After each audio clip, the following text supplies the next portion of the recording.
में काम देंगे और इसके साथ साथ इससे कुछ ऑब्जेक्टिव क्वेश्चन भी आपका सॉल्व हो जाएगा। चलिए हम लोग फर्स्ट नंबर क्वेश्चन पे चलते हैं।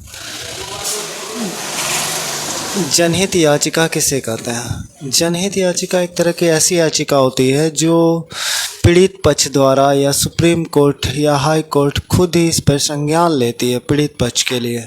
ये खास तौर पे अवधारणा, जनहित याचिका की अवधारणा अमेरिका से ली गई है और इसे सुप्रीम कोर्ट और हाई कोर्ट में ही दायर किया जा सकता है।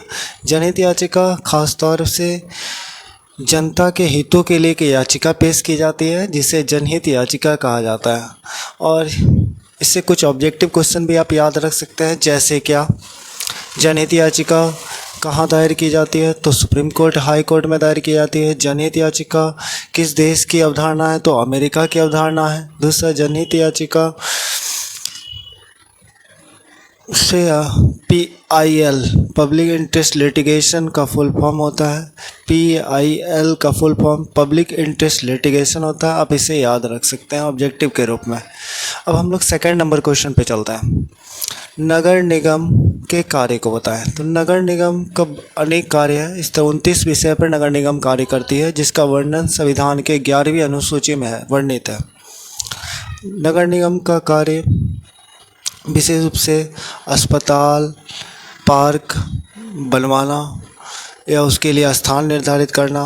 नगर निगम का कार्य सड़क, रोड, तालाब, स्वच्छता, बिजली, जल आपूर्ति या जल निकासी की सुविधा उपलब्ध कराना, ये सब नगर निगम का कार्य है। इसके साथ साथ नगर निगम का और भी कार्य हैं, जैसे बाज़ार के लिए स्थान निर्धारित करना, पार्क के लिए स्थान निर्धारित करना, ये सब नगर निगम के अंतर आता है। अब इससे कुछ ऑब्जेक्टिव क्वेश्चन भी आप याद रख सकते हैं, जैसे क्या नगर निगम का वर्णन संविधान के किस अनुसूची में है? तो 12वीं अनुसूची में है।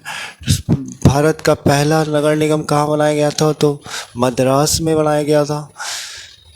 इसके बाद आप याद रख सकते हैं नगर निगम को संवैधानिक दर्जा किस संविधान संशोधन द्वारा दिया गया है? तो 74वां संविधान संशोधन 1993 द्वारा दिया गया है। नगर निगम पूरे भारत में कब से लागू हुआ? तो 1 जून 1993 से लागू हुआ। ये सारे क्वेश्चन आप ऑब्जेक्टिव के रूप में नोट डाउन या याद कर सकते हैं। अब नेक्स्ट क्वेश्चन पे चलते हैं हम लोग। विदेश नीति से आप क्या समझते हैं?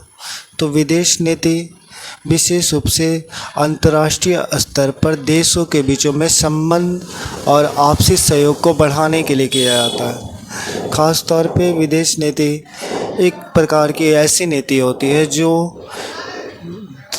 देश अन्य देशों से संबंध बनाने के लिए नीतियाँ बनाती है।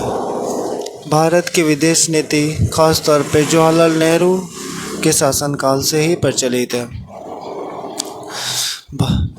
अब इससे कुछ ऑब्जेक्टिव क्वेश्चन याद रख सकते हैं। भारत के पहले विदेश मंत्री कौन थे? तो जवाहरलाल नेहरू थे। भारत के प्रथम प्रधानमंत्री कौन थे? तो जवाहरलाल नेहरू थे।